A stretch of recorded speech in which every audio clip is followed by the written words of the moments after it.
যান সন্ত্রাস অব্যাহত রয়েছে। আজও ব্রজপুরে ঘটে গেল একটি দুর্ঘটনা, যেখানে দুটি বাইকের সংঘর্ষে মুখোমুখি সংঘর্ষে আহত হয়েছে দুজন। এমনই বিষয় উঠে আসছে এবং গুরুতরভাবে আঘাতপ্রাপ্ত হয়েছে।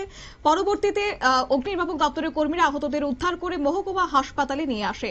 এদের মধ্যে একজনের নাম জানা যায়, তার নাম বাপন দেবনাথ। অপর ব্যক্তির নাম পরিচয় এখনো পাওয়া যায়নি।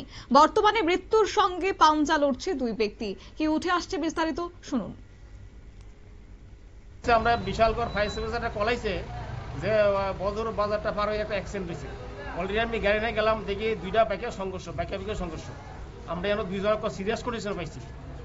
আমরা মানে এই দুজন রিস্ক করে আমরা বিশালগড় মহকুমা হসপিটাল নিয়েছি। নাম জানা গেছে? নাম একটার নাম পাইছি বাপন দেবনাথ, 24 বছর। এও মানে এটা ঠিক না, মানে আননোন।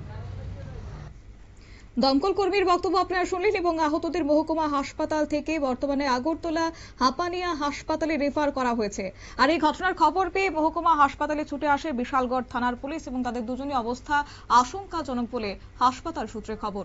নিয়ে নিচ্ছি ছোট্ট একটি বিজ্ঞাপন বিরতির সঙ্গে থাকুন।